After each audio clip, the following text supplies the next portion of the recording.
Tudo bom, pessoal? Mais uma vez, mais uma novidade dentro da área de imigração, onde o presidente Donald Trump vem tentando de todas as formas aí criar artifícios para favorecer o mercado de trabalho americano, que ele próprio, através das tarifas ou através de outras medidas que ele vem tendo, principalmente de algumas promessas de campanha sobre alguns cortes e facilitações que ele prometeu que faria e não fez, ele vem tentando contornar essa situação. O próprio presidente do Fed já deu alguns alertas, mudou a forma com que são apresentados os números, excluindo alguns fatores que impactam diretamente na questão do desemprego, mas, enfim, não está conseguindo, e aí vem essa situação, né? Primeiro teve aí essa questão dos 100 mil dólares para as pessoas que quisessem aplicar, para as empresas que quisessem aplicar o H1B, acabou sendo, obviamente, tinha que ser, né, derrubado pela corte, porque não cabe a um presidente simplesmente ter uma vontade de fazer uma coisa, ele precisa fazer aquilo de acordo com a legislação. Se ele não age de acordo com a legislação, com certeza absoluta, em algum momento vai ter aí uma barra, uma estrutura de barragem pelo Poder Judiciário. É o que a gente tem visto acontecer. Então, essa questão que eu vou ler agora para vocês aqui, essa notícia que eu vou ler para vocês aqui, eu acredito que ela deve cair muito em breve, se ela entrar em vigor. Muito provavelmente ela vai entrar em vigor, muito provavelmente ela vai cair em seguida. Vamos lá. O que o presidente está querendo fazer? Ele está querendo cobrar uma taxa de 100 mil dólares para as pessoas que pedirem OPT. O que é o OPT? É o Optional Practical Training, ou seja, é uma autorização do governo americano para que a pessoa que se graduou dentro dos Estados Unidos possa fazer um ano, se for um curso STEM, que seja mais 2 anos, que ela possa efetivamente fazer um estágio para ela colocar em prática aquilo que ela aprendeu.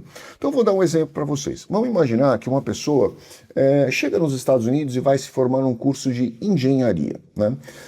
A engenharia dentro dos Estados Unidos é muito diferente da engenharia aplicada no Brasil. Nos Estados Unidos é muito comum as pessoas fazerem uns framings, seja ele metálico, seja ele de madeira, seja com uma fundação diferente, e depois, em alguns estados, principalmente estados onde você tem aí uma maior incidência de furacões e tornados, você tem que fazer o primeiro piso, o primeiro pavimento de bloco e concreto, né? E a partir dali você pode fazer de madeira.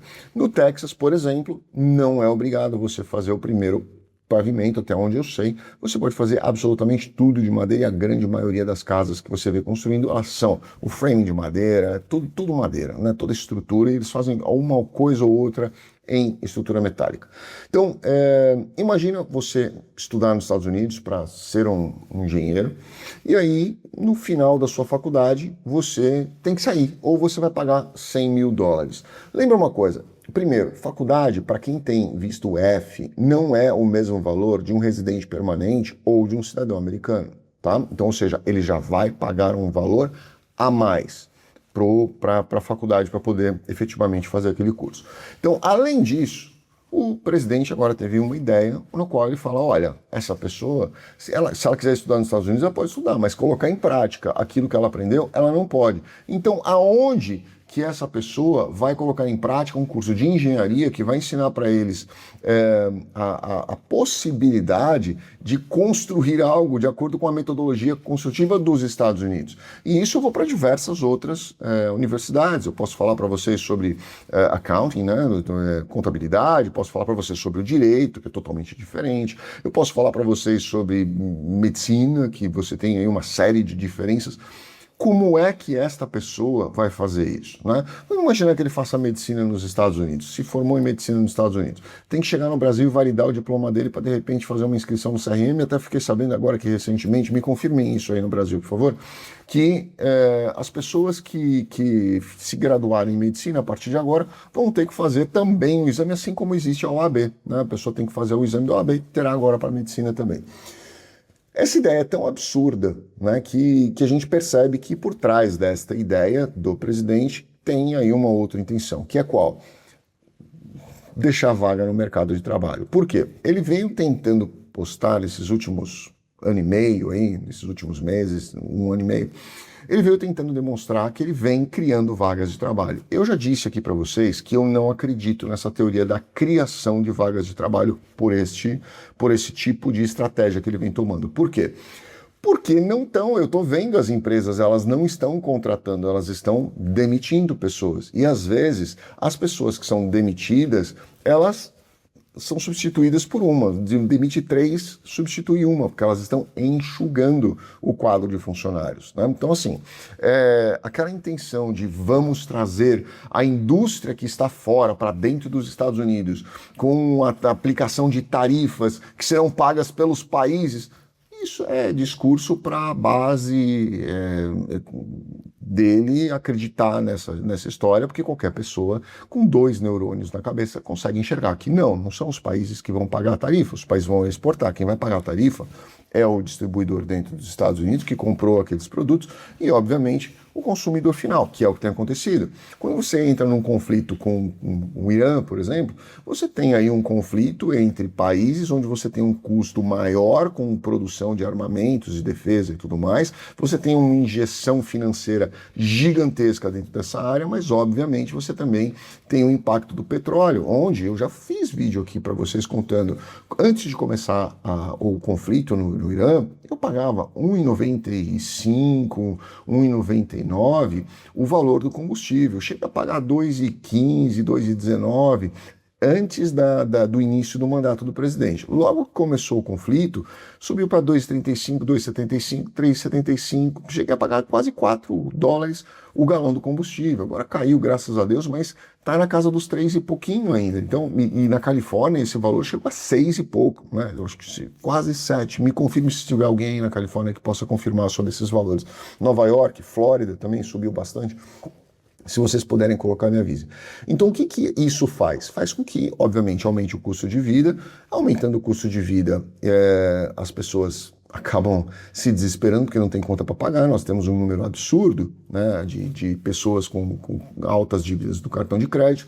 E essas vagas, elas simplesmente não estão sendo criadas, elas estão sendo desocupadas, porque a política de imigração tem prendido um monte de gente, essas pessoas acabam voltando para os seus países de origem, não querem fazer, não vão fazer mais esses trabalhos, o americano não quer fazer esse trabalho, então nós temos um número alto de desemprego e nós temos um número alto de liberação de vagas, que não quer dizer que são criações de novas vagas. Quando você tem uma economia crescendo, uma economia forte, você tem criação de novos postos. Esses postos, eles não foram criados, eles foram desocupados.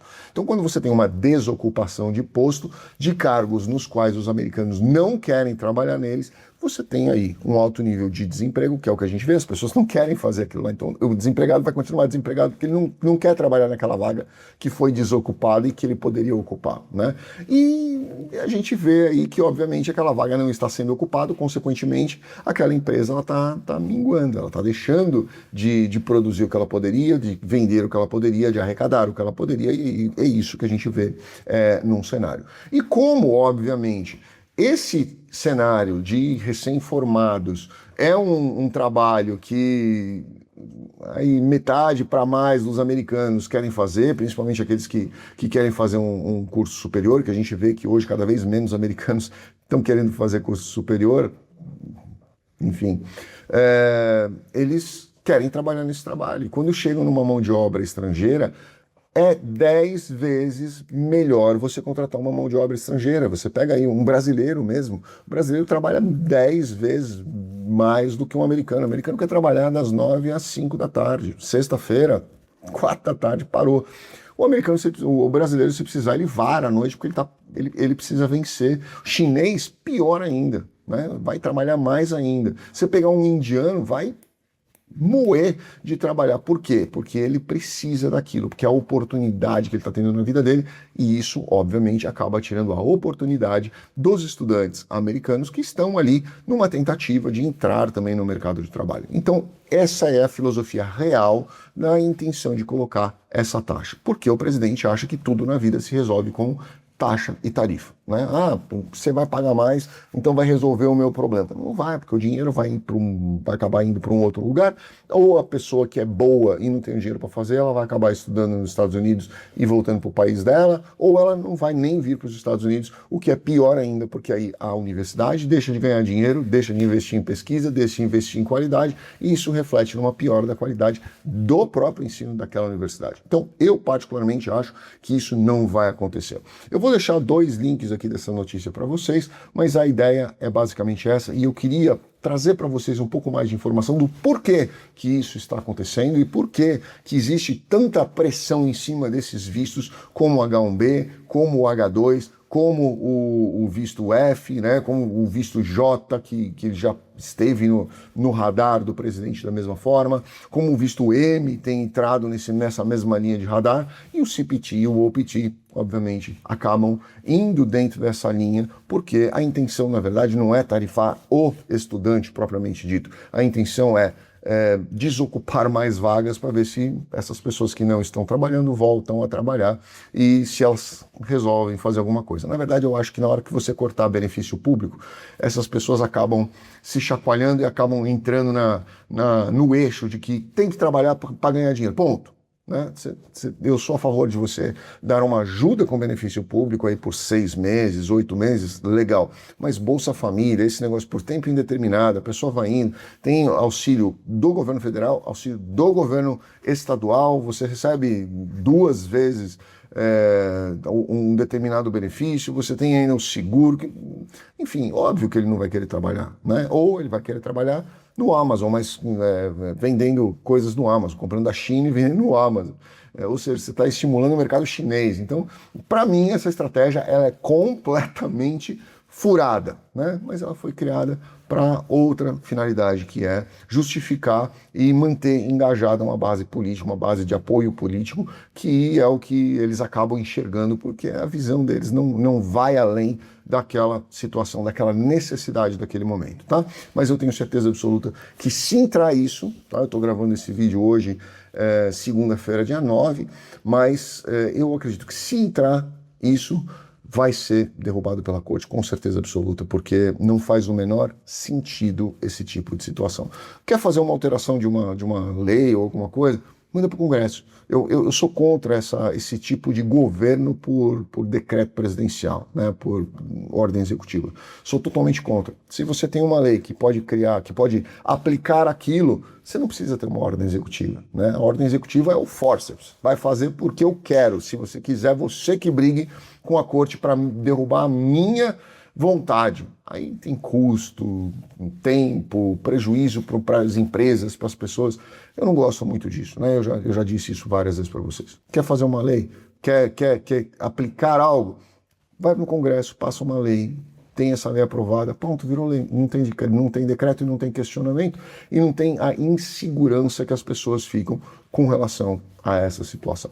Todos os demais vistos, absolutamente normais, como eu já vinha trazendo para vocês. Qualquer alteração que tiver, eu trago aqui para vocês. Então, eu tenho visto alguns terrorismos aí, entre aspas, das pessoas falando, agora vai mudar isso, não vai mudar nada. Tá? O que tiver, eu trago aqui para vocês de uma forma fria e tentando explicar o que está por trás e o que pode realmente acontecer. Grande abraço, fiquem com Deus. Obrigado.